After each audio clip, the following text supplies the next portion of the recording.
अंधकारको so जलाऊ समानताको दीप बालौ, अंधकारको so जलाऊ समानताको दीप बालौ, लैंगिक हिंसा अन्त्य गरौ, प्रेमको बाटो चालौ। धन्यवाद कार्यक्रम सञ्चालकज्यू।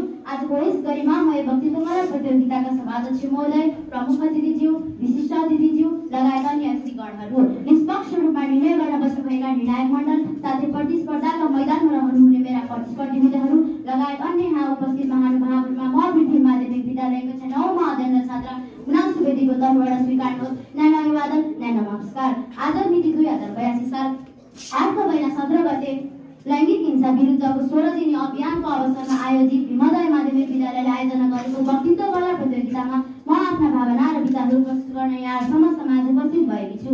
आजको यस गरिमामय वक्तित्व कला प्रतियोगिताको शीर्षक रहेको छ लैंगिक हिंसा अन्त्यमा सूचना प्रविधि र विद्यार्थीको भूमिका। सभाध्यक्ष महोदय, आजको 21औं शताब्दीमा पनि लैंगिक हिंसा विश्वभरि नै एक गम्भीर समस्या बनेको छ। लैंगिक असमानता, अशिक्षितता, गलत सोच र परम्परागत मान्यताले नै कयौं महिलाहरू भेदभाव, अत्याचार, अपमानबाट गुज्रिनु परेको छ। अब जाउँ लैंगिक हिंसाको परिभाषातिर। हजुरहरूमा म एउटा प्रश्न उठाउन चाहन्छु कि हजुरहरूले लैंगिक हिंसा भन्नाले के बुझ्नुहुन्छ? लैंगिक हिंसा भनेको लिङ्गको आधारमा गरिने भेदभाव, अत्याचार र अपमानलाई बुझिन्छ। लैंगिक हिंसा जुनसुकै ठाउँमा पनि हुन सक्छ।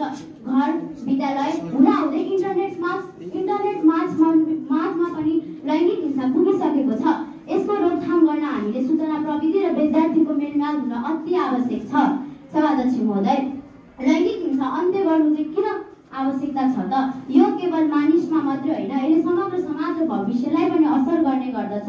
त्यसैले समाजमा समानता र समान मानवाधिकार सम्बन्धी चेतना फैलाउने र आफू पनि विभिन्न सडक नाटकहरू गरेर पनि हामीले यसबारे जनचेतना फैलाउन सकिन्छ।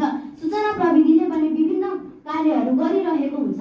हामीले यदि कसैले इन्टरनेट मार्फत केही हेला पीडा, अपमान सहेको छ भने त्यसलाई सेयर गरेर हामीले जनचेतना पनि फैलाउन सकिन्छ कि यस्तो गर्नु हुँदैन। बालुवामा टाउको लुकाएर बस्ने होइन कि आवाज उठाउनुपर्छ कि हिंसा रोक्नुपर्छ भनेर। यदि छोरी पर्यो पराई जात भन्ने जस्ता हानिकारक नाराहरूको पनि हामीले अन्त्य गर्नुपर्छ। र महोदय, अन्त्यता त म के भन्न चाहन्छु भने प्रविधिको सही प्रयोग र विद्यार्थीको नयाँ पुस्ताले नै लैंगिक हिंसालाई अन्त्य गर्छ भन्दै म मेरो भनाइहरू यहीँ अन्त्य गर्न चाहन्छु। हस्त, धन्यवाद।